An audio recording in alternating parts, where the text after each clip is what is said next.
Education is just one area where Louisiana officials are working to improve our rankings.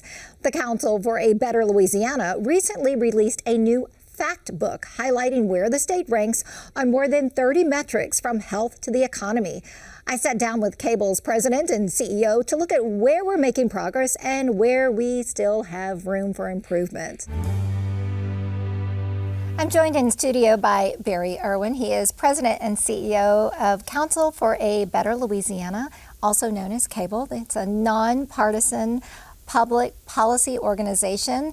And you've released a new report called the Louisiana Fact Book, which is full of interesting statistics and indicators on the state of the state. So before we get into the findings, first of all, let's talk about what was the idea behind creating the Louisiana Fact Book? There was a need for taking a look at some things that most people think are really important to the well-being of the state. And in this case, we have like 35 indicators and trying to see how we're doing on them in terms of progress. So yes, we rank low in a lot of them. We can do better in a lot of them. But I think the point is we wanted to spotlight some of these things and say, like, are we improving? Which ones are we making progress in? Which ones do we need to really focus on and double down on to try and reverse trends that we don't like? There are 5 major areas of focus. Let's sort of break it down. We'll start with education. Well, you know, I think of all of them, more of a bright spot in education than anywhere else. We have 10 indicators in the education piece. And I think the good news is that we're making progress on 5 of them. A couple of them have stayed the same and a couple of them went down. But I think the good news is in some of the areas where we've put a particular focus, and one of them is early reading, 3rd grade reading. We're seeing good progress there, even after COVID, progress for our kids there. We're seeing progress too for our economically disadvantaged kids across the board, grades 3 through 8. We know we have a lot of those in our public schools and we're seeing progress there. So I think those are 2 of the ones that stand out. And one other one there that I think is important. Louisiana is not a highly educated state when it comes to degrees after high school, but we've been working on that quite a bit. We've seen good progress there. We're about 50% with some post-secondary credential or degree higher than we've ever been. So I think those are some of the bright spots actually in what we found. Related but unrelated, these ESAs, these education savings accounts, have you looked into what the effect on that could be in terms of public education and funding and resources? I think it's going to be a mixed bag in some ways. For a lot of it, one of the goals of the ESAs is to really provide financial support for folks to move their kids really out of the public schools into the private schools.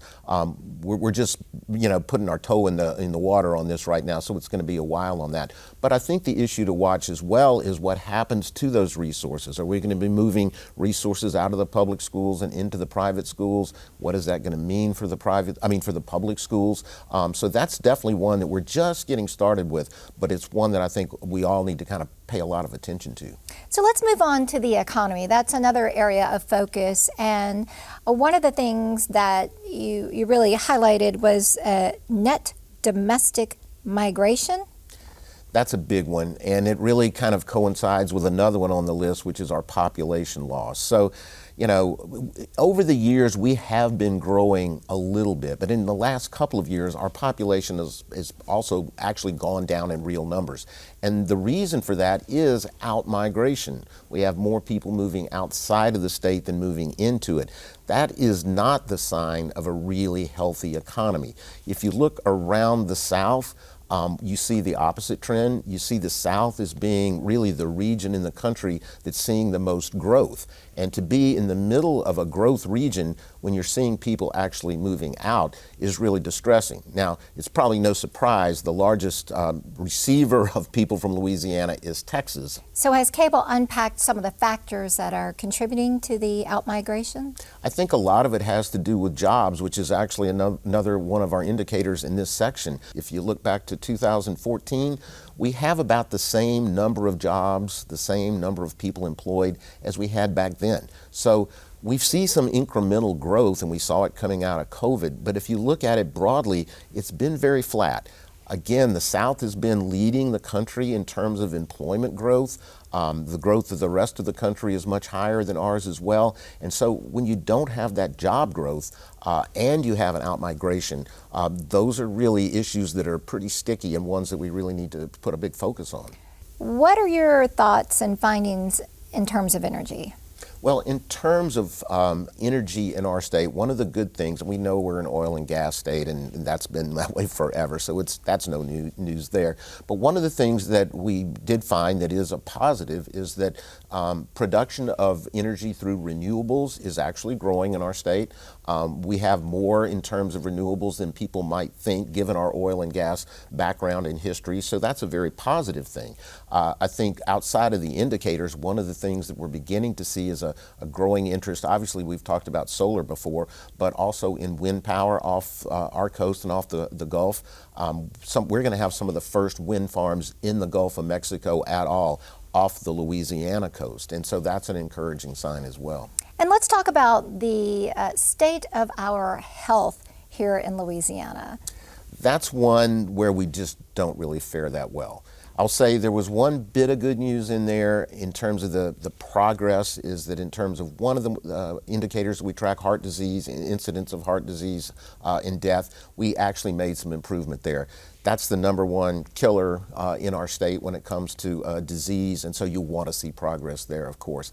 But on the others, it's really somewhat discouraging. Life expectancy is actually going down in our state. I mean, you don't want to see that. Now, some of that was out of COVID. Some of it has to do, though, with opioid abuse and that type of thing. Those are not really good signs at all. In terms of obesity, another area where we have an issue. In terms of food deserts, food insecurity, another one of those things. So the health indicators are really one of the ones that drag us down when we're looking around the country or people are looking at us in terms of quality of life. One we really need to focus on. So with all of this data in the Louisiana Fact Book, what do you want to see happen in terms of public policy? I'm assuming this data you're hoping gets into the hands and minds of lawmakers, right? Absolutely, and that is the whole point. Again, we weren't trying to just put out a list of things where people say we already know the outcomes. We want to show that there are areas, like for instance the education piece we talked about, where when we really focus on things, when we put some sense of urgency into it, we can see progress. And we also want to see the ones where we're going in the wrong direction, and that's what we want to kind of highlight. Areas where we're making it, areas where we aren't, and applaud the things where we're making progress and we see the policies that are contributing to that, and then build upon those, and then say, hey, some of these others we need to kind of sharpen our pencil and come up with some new policies to try and deal with some of these things and make things better. All right, well, Barry Erwin, give us the takeaway from the Louisiana Fact Book. I think overall it's mixed.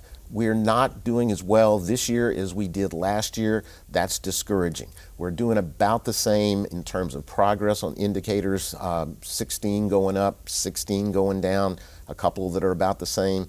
We really want them to be going all in the upper green light direction. All right. Well, thank you so much for coming on. As always, CABL is such a great partner to LPB and a great source of valuable information in terms of public policy.